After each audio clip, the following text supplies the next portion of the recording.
Destiny in vegetarijanstvo. Valentin Rozman pri svoji starosti 37 let izjavljam, da sem preizkusil že različne metode prehranjevanja.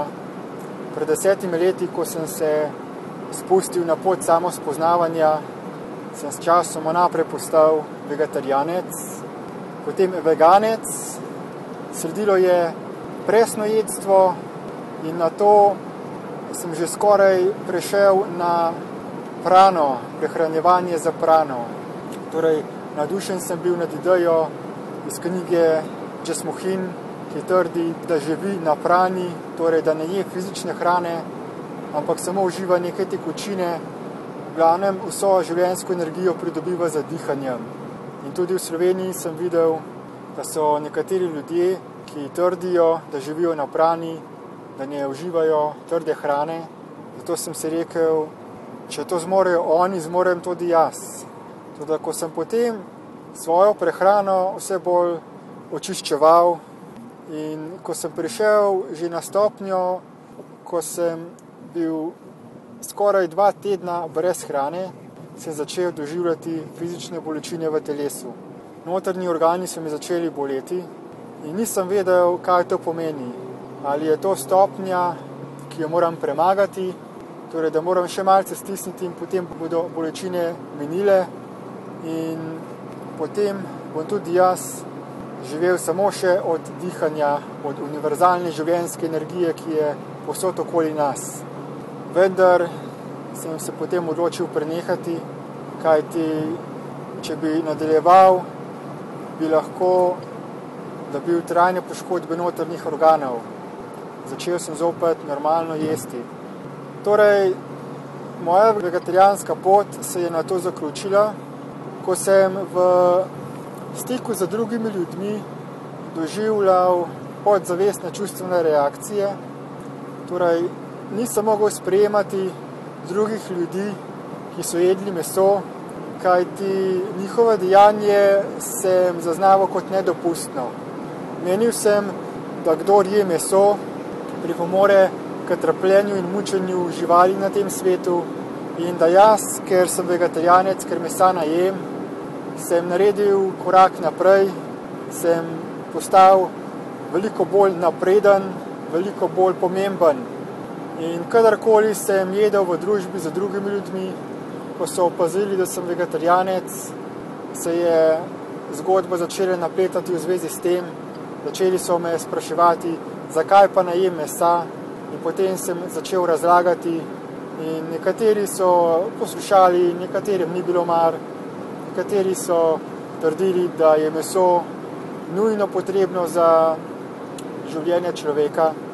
Jaz sem seveda dokazal svojimi dejanji, da to ni res, da je možno živeti brez mesa.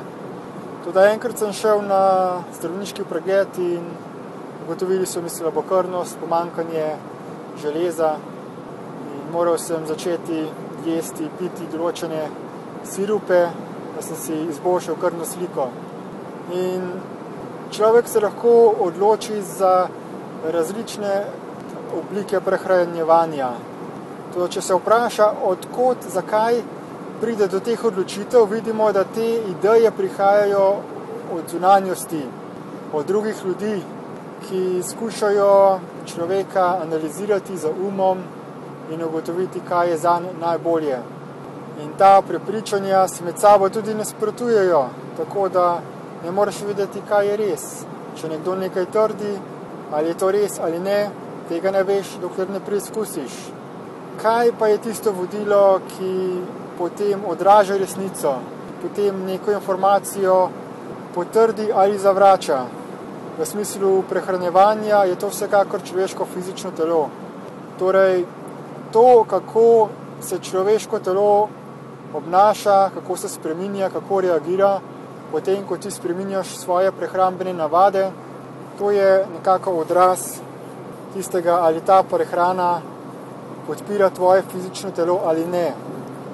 Telo ima tudi svoje senzorje, svoje čutila, zato da hrano presodi, ali je primerna za uživanje ali ne.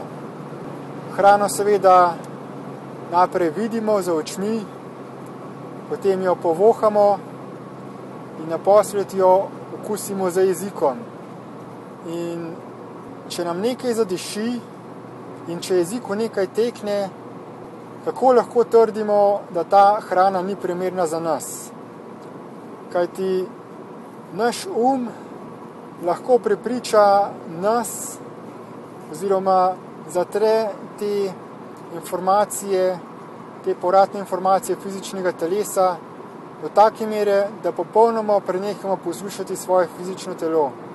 In iz takih miselnih vzorcev se potem razvijajo razne prehranske motnje, kot so tudi anoreksija in bulimija. Ko si človek ustvarja neko podobo o sebi, ki je neresnična. Jaz sem se na to odločil prenehati biti vegetarijanec, kajti ugotovil sem, da mojemu fizičnemu telesu še vedno dišijo mesne jedi. Če bi ostal pri svojih prepričanjih, kaj je za telo dobro, in ne bi poslušal informacij mojega fizičnega telesa, bi s tem zatiral moje fizično telo. Svoj svojo umsko idejo bi usiljeval, posilil bi ga za svojimi mislimi. Zato sem se odločil, da tega ne bom več počel, zato sem se odločil, da bom poslej prisluhnil samo še svojemu fizičnemu telesu. In enako predlagam tudi drugim, kajti sprememba prehrane, zlasti v smislu vegetarijanstva ali frutarijanstva, prinese človeku drugačen stil življenja, ki ga naredi nesposobnega, da bi se integriral z ostalo družbo. Če se odločiš za spremembo prehrane in potem postaneš nestrpen do drugih ljudi, torej da stalno začneš ljudi prepričevati, da je njihova prehrana napačna, da je tvoja prehrana boljša in da si ti zaradi te svoje izbire prehrane boljši in več vreden kot drugi, potem s temu ustvarjaš razkol v tej družbi. Ustvarjaš nasilje, notranje psihično nasilje.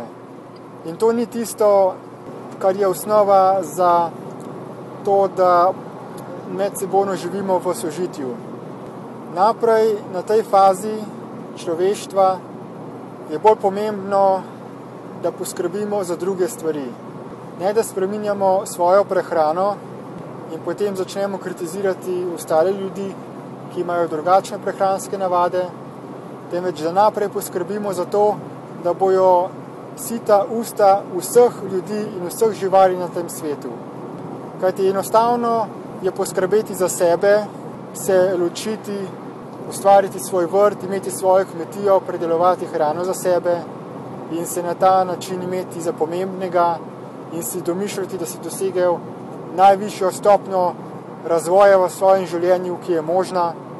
Kajti, če pustiš na cedilu vse ostala živa biti na tem svetu, deluješ iz iluzije ločenosti, ki nastane v tvojem umu in ki ti onemogoča, da bi videl celotno realnost tega sveta. Zato pozivam vse, ki želijo ukiniti trpljenje na tem svetu, tako človeško kot živalsko trpljenje, da podprejo naprej uvedbo enakovrednega denarnega sistema, ki bo naprej nasitil vsa lačna usta na tem svetu, ki bo pregnal lakoto iz tega sveta. In potem, ko bomo vsi siti, potem bomo šele začeli z drugim korakom razvoja, torej da bomo pogledali, kakšna prehrana je najboljša za vse nas, za vsakega od nas in kakšna prehrana bo takšna, da bo povzročila čim manj trpljenja na tem svetu, medsebojnega trpljenja in med vsemi oblikami živih bitij na tem svetu.